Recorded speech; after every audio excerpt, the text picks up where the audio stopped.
ഞാൻ എൻ്റെ ഒരു ഫേസ്ബുക്ക് സുഹൃത്തിൻ്റെ ഒരു പോസ്റ്റ് വായിക്കാനിടയായി. വാർത്ത ഇങ്ങനെയാണ്: പണയം വെക്കാൻ വേണ്ടി അടുത്ത സുഹൃത്തിനെടുത്ത് നൽകിയ 70 പവൻ സ്വർണം തിരികെ കിട്ടാത്തതിനെ തുടർന്ന് വിഴിഞ്ഞത്ത് ധനകാര്യ സ്ഥാപന ജീവനക്കാരി വിഷം കഴിച്ച് മരിച്ചു.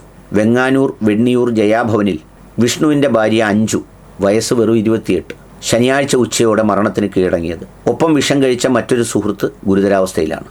വെങ്ങാനൂർ ചാവടിനട സ്വദേശിനി ഐശ്വര്യ മെഡിക്കൽ കോളേജ് ആശുപത്രിയിൽ ചികിത്സയിലാണ്. കഴിഞ്ഞ 30-നാണ് ഇരുവരും ഷാർജ ജ്യൂസിൽ എലിവിഷം കലർത്തി ജീവനൊടുക്കാൻ ശ്രമിച്ചത്. വെങ്ങന്നൂർ നെല്ലിവിളയിൽ പ്രവർത്തിക്കുന്ന സൂര്യ ഫിനാൻസ് എന്ന സ്വകാര്യ പണമിടപാട് സ്ഥാപനത്തിൻ്റെ വിഴിഞ്ഞം ശാഖയിലെ ജീവനക്കാരിയായിരുന്നു ഈ മരിച്ച അഞ്ജു. ഐശ്വര്യ ഇതേ സ്ഥാപനത്തിലെ വെങ്ങാനൂർ അമരവിള ശാഖയിലാണ് ജോലി ചെയ്തത്. ഇരുവരുടെയും അടുത്ത സുഹൃത്തായ പനങ്ങോട് സ്വദേശിനി സിന്ധുവിനാണ് പണയം വെക്കാനായി ഇവർ സ്ഥാപനത്തിൽ നിന്ന് 70 പവൻ സ്വർണം നിയമവിരുദ്ധമായി നൽകിയത്. എന്നാൽ പറഞ്ഞ സമയമായിട്ടും ഇത് തിരിച്ചു നൽകിയില്ല. ഇതിനിടയിൽ യഥാർത്ഥ ഉടമകൾ സ്വർണം തിരിച്ചെടുക്കാൻ സ്ഥാപനത്തിലെത്തി തുടങ്ങി. ഇതോടെ പരിഭ്രാന്തരായ അഞ്ജുവും ഐശ്വര്യയും പലരോടും കടം വാങ്ങി കുറച്ചു പേർക്ക് സ്വർണത്തിന് പകരമായി പണം നൽകി തടിയൂരാൻ ശ്രമിച്ചു. എന്നാൽ ഒടുവിൽ സ്ഥാപന ഉടമ അറിയുകയും തട്ടിപ്പ് വെളിച്ചത്താകുകയും ചെയ്തു. ഇരുവരും ജീവനൊടുക്കാൻ തീരുമാനിച്ചു.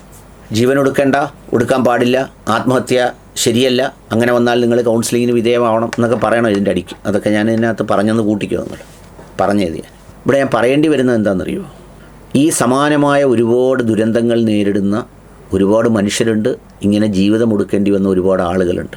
ഈ സൗഹൃദത്തിൻ്റെയും സ്നേഹത്തിൻ്റെയും വിശ്വാസത്തിൻ്റെയും പേരിൽ സർക്കാർ ജീവനക്കാർ അവരുടെ സാലറി സർട്ടിഫിക്കറ്റ് നൽകുന്നതിൽ, ചിലർ പണയം വെക്കാൻ ചിലത് നൽകുന്നതിൽ, ചിലത് പ്രമാണം എടുത്തു കൊടുക്കുന്നതിൽ, ചിലർ ഭർത്താവ് അറിയാതെ വായ്പ കൊടുക്കുന്നതിൽ ഒക്കെ വളരെ വിദഗ്ധരാണ് ഒരുപാട് സ്ത്രീകൾ. അവർ നിഷ്കളങ്കമായ രീതിയിൽ അവരെടുത്തു വന്ന ആരെങ്കിലും കടം, ബാധ്യത, ബുദ്ധിമുട്ട് ഇതൊക്കെ പറയുമ്പോൾ എൻ്റെ കയ്യിൽ ഇതെല്ലാം കൂടെ ഉണ്ടെന്നും പറഞ്ഞ് വാരി കയ്യിൽ കൊടുക്കും. അപ്പോൾ വാങ്ങിക്കൊണ്ട് പോകുന്നവൾ ഓർക്കേണ്ടത് അത്രമേൽ വിശ്വാസമായതുകൊണ്ടാണ് എന്നോടിത് ചെയ്തതെന്നാണ്.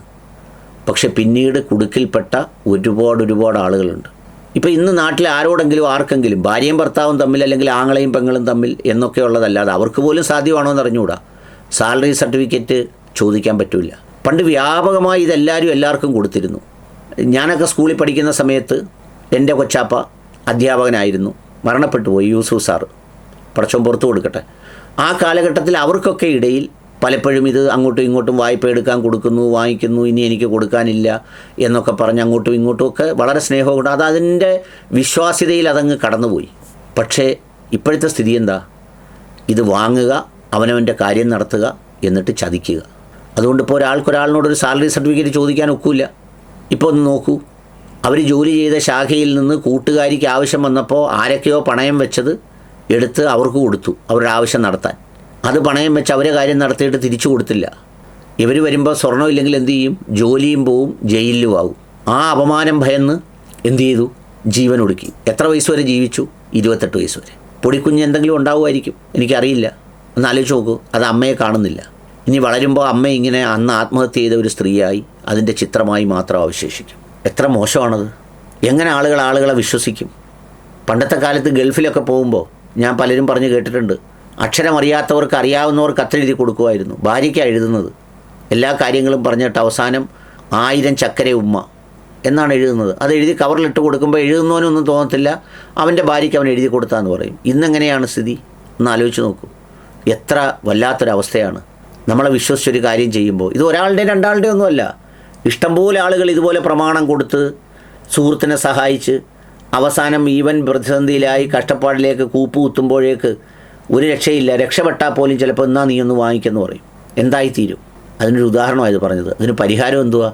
പരിഹാരം ഒറ്റ കാര്യമേ ഉള്ളൂ. പലരും എന്നെ വ്യക്തിപരമായി വിളിച്ച് ചിലപ്പോൾ ചിലരൊക്കെ പറയാറുണ്ട്, സാറേ കൂട്ടുകാരിക്ക് അങ്ങനെ കൊടുത്തപ്പോൾ അവൾ എടുത്തു തരുന്നില്ല. എന്തോ മറുപടി പറയുന്നത്? നിങ്ങളത് കൊടുക്കാതിരിക്കരുത്. നിങ്ങളുടെ ലൈഫ് റിസ്ക്കിലാവുന്ന ഒരു കാര്യം നിങ്ങൾ ചെയ്യാതിരിക്കുക എന്ന് പറയുന്നത് നിങ്ങളുടെ ബാധ്യതയാണ്. അപ്പോൾ എൻ്റെ കൂട്ടുകാരെ സഹായിക്കണ്ടേ? കൊടുത്തോ. കൊടുക്കുമ്പോൾ എന്തു വേണം?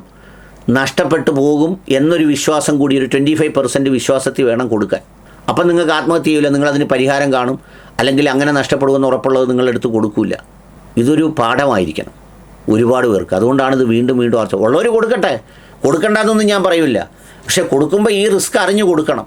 അല്ലാതെ ഭർത്താവ് ഗൾഫിൽ നിന്ന് വരുന്നതിന് മുമ്പ് അവളിഞ്ഞുകൊണ്ട് തരും, അല്ലെങ്കിൽ അവനിഞ്ഞുകൊണ്ട് തരുമെന്നും പറഞ്ഞതെല്ലാം കൂടെ എടുത്തു കൊടുത്തിട്ട് അവസാനം വലിയ കുടുക്കിലായി വരുന്നതിന് മുമ്പ് ആത്മഹത്യ ചെയ്യേണ്ടത്. എൻ്റെ ഓർമ്മയിൽ തന്നെ ഒരു 10ഓളം കേസുകൾ ഞാൻ ആത്മഹത്യ ചെയ്തത് വായിച്ചിട്ടുണ്ട്. വീണ്ടും ഓരോരുത്തരെടുത്ത് കൊടുക്കുകയാണ്. അതുകൊണ്ട് പറഞ്ഞാണ്.